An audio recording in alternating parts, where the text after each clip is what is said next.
Kembali lagi di Cahaya Hati Indonesia dan Masya Allah hari ini adalah hal yang luar biasa. Karena kita akan membahas tema kita yang ketiga, kaya boleh, sombong jangan. Bersama guru kita yang dimuliakan Allah Subhanahu wa Ta'ala, TNI Sejuta Talent ya. Beliau adalah merupakan Mayor CHK Dr. Julian Azhari, Esos ISHMH. Beliau adalah dosen tetap Universitas Pertahanan Republik Indonesia. Kepada beliau kami persilakan. Allahumma sholli ala Sayyidina Muhammad. Allahumma sholli wa sallim wa barik alaihi. Assalamualaikum warahmatullahi wabarakatuh. Waalaikumsalam warahmatullahi wabarakatuh. Terima kasih Habib, host yang paling luar biasa, Masya Allah, terima paling kasih. ganteng, paling Allahumma cerdas. sholli ala Sayyidina Muhammad. Buat jamaah Cahaya Hati Indonesia, bagaimana kabar? Baik, alhamdulillah. Sehat semua ya? Ya. Nggak ada yang pikun? Wah, ini kayaknya luar biasa cantik-cantik. Ya, semangatnya luar biasa. Iya. Ini kita diberikan tema yaitu kaya boleh tapi jangan sombong. Nah, ini fenomena yang sangat trending pada saat ini. Kenapa di dalam ajaran agama Islam itu dijelaskan bahwa kita tidak boleh sombong, benarkah jamaah Cahaya Hati Indonesia? Betul. Kaya boleh, harus kaya dong. Kalau nggak kaya bagaimana umat Islam bersedekah, berinfak, ya kan?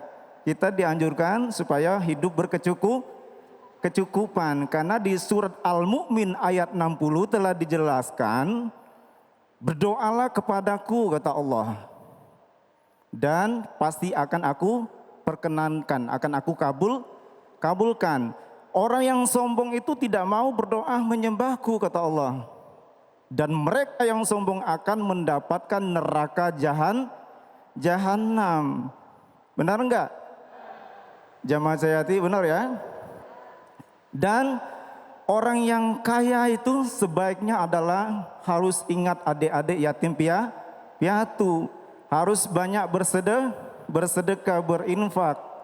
Sebagaimana telah dijelaskan di dalam surat Al-Baqarah yang berbunyi Bismillahirrahmanirrahim.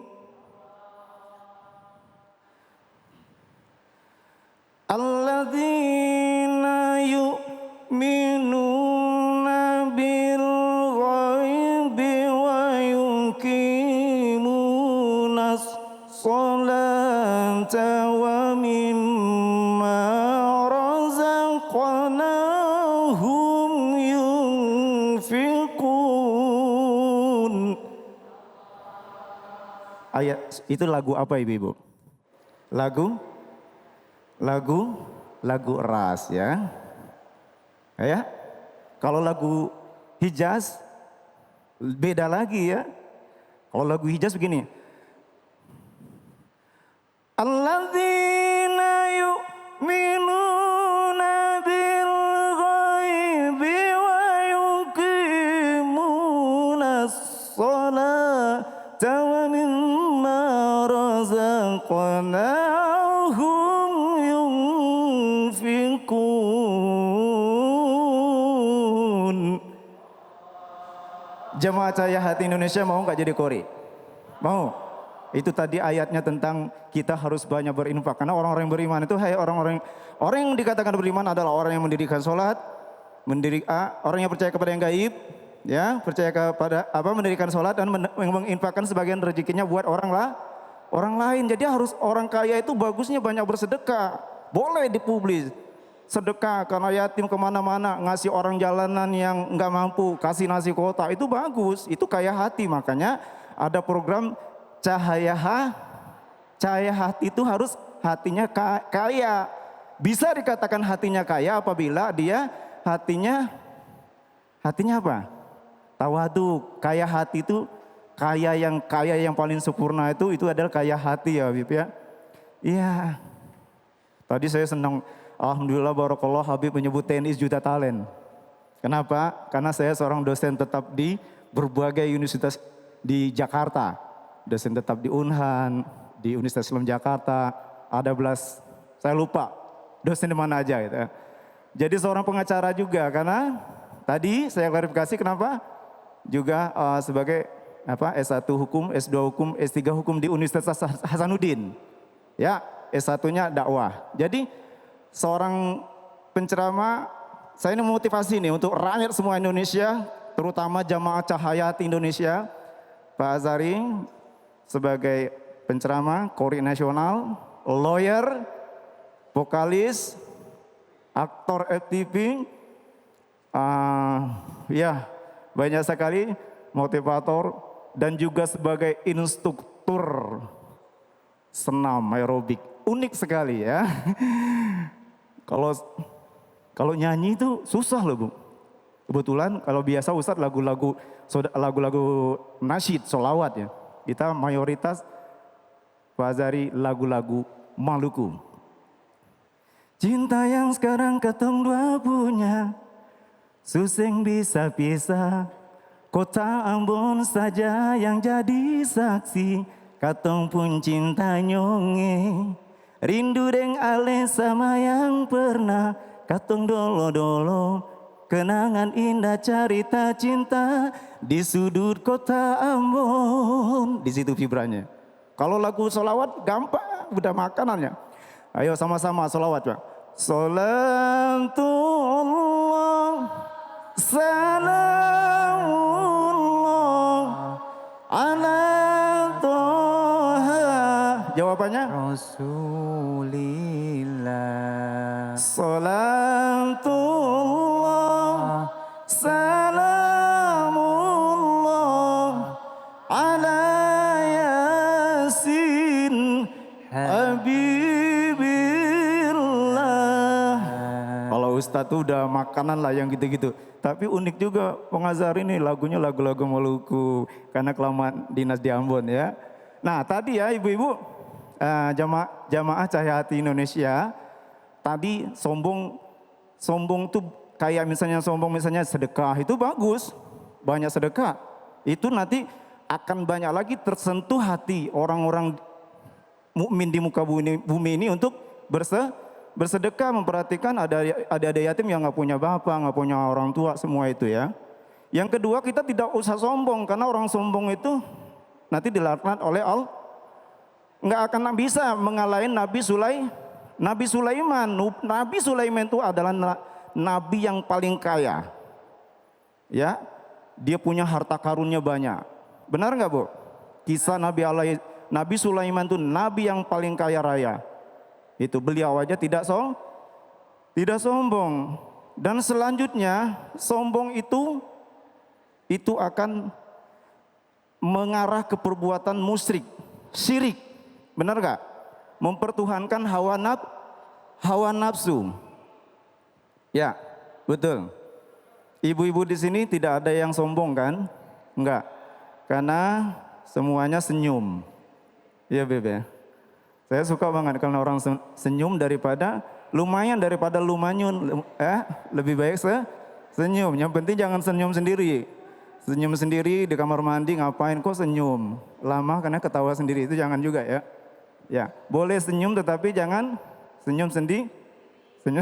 Aku aja suka ketawa. Ibu-ibu. Halo. Umur berapa ibu-ibu di sini? Masih 17. 17 tahun. 17 tahun. Oh ya. Pak Azhari mengucapkan selamat ulang tahun yang ke-17. Masya Ya. Allah. Semoga anaknya, jangan anak banyak, anaknya soleh dan Soleha. soleha. Ini kecil udah punya anak belum nih? Oh belum, saya yang Ini masih balita. cucu, guru cucu. Oh bawa cucu ya? Bawa cucunya. Masya Allah. Mau jadi qori? Mau? Iya. Ya? Ya. Baik, Masya Allah ya. Tadi kita sudah mendengarkan beberapa petua dari guru kita yang dimuliakan Allah Subhanahu Wa Taala.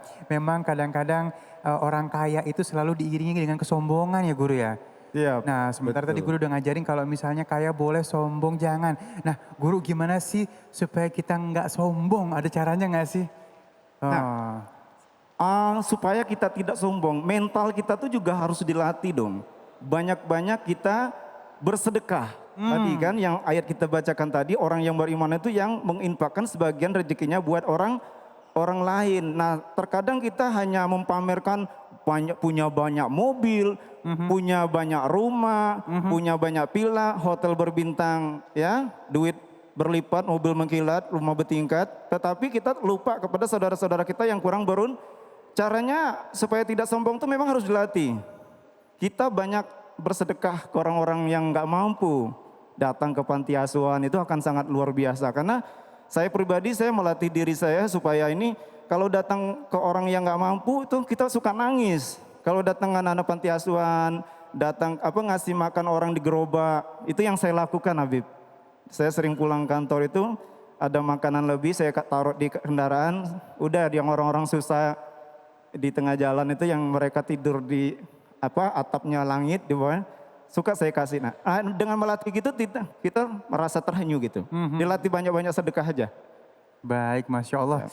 Masya Allah, terima kasih guru yang dimuliakan Allah Subhanahu wa Ta'ala. TNI Sejuta Talent, Masya Allah ya. Amin. Mayor CHK Dr. Julian Azhari, SOS ISHMH. Beliau adalah merupakan dosen tetap Universitas Pertahanan Republik Indonesia. Terima Amin. kasih ilmunya, Ya, Masya Allah. Dan baik, mudah-mudahan kita semuanya menjadi orang kaya yang tidak sombong, sehingga kayanya penuh dengan barokah. Dan baik jamaah yang dimuliakan Allah Subhanahu wa Ta'ala, sesaat lagi kita akan menjawab pertanyaan-pertanyaan yang sudah masuk melalui media sosial kita. Jangan kemana-mana, tetap bersama kami di Cahaya Hati Indonesia. Salam yang menjadi guru bagi Nabi Musa alaihi salam. Diriwayatkan saat itu Nabi Musa diperintahkan oleh Allah untuk bertemu seseorang yang lebih pandai darinya. Di sana Musa bertemu dengan seseorang berjubah lengkap dan dikaruniai ilmu hikmah oleh Allah Subhanahu wa Ta'ala. Seperti yang tertuang dalam surat Al-Kahfi ayat 65. Nabi Musa pun meminta agar Nabi Khidir bersedia menjadi gurunya. Nabi Khidir pun menjawab ia mau. Apabila Musa dapat bersabar ketika bersamanya, Musa pun menyanggupi syarat tersebut. Kisah Nabi Khidir dan Musa pun dimulai. Nabi Khidir meminta agar Musa tak menanyakan apapun sampai Nabi Khidir sendiri yang menjelaskannya. Keduanya pun melakukan perjalanan dengan menaiki sebuah perahu, namun di tengah perjalanan, Nabi Khidir melubangi perahu tersebut. Melihat hal itu, Nabi Musa bertanya alasannya, mengapa berbuat mungkar dengan melubangi perahu tersebut dan dapat menenggelamkan kapal mereka. Namun Nabi Khidir mengingatkan bahwa Nabi Musa tidak boleh bertanya. Selanjutnya, saat ia bertemu dengan seorang anak muda dan membunuhnya, Musa pun bertanya-tanya penuh misteri alasan perbuatan mungkar dan keji itu. Nabi Khidir pun lagi-lagi mengingatkan Musa agar bersabar dan tidak banyak bertanya hingga ia menjelaskannya.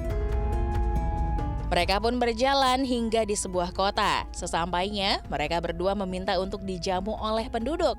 Tetapi para penduduk tidak mau menjamu mereka. Nabi Khidir pun melihat terdapat dinding rumah yang hampir roboh dan memperbaikinya. Melihat hal itu, Musa pun tak tahan lagi dan terus bertanya mengapa engkau perbaiki dinding tersebut, sedangkan mereka tidak sudi menjamu kita akan makanan dan minuman.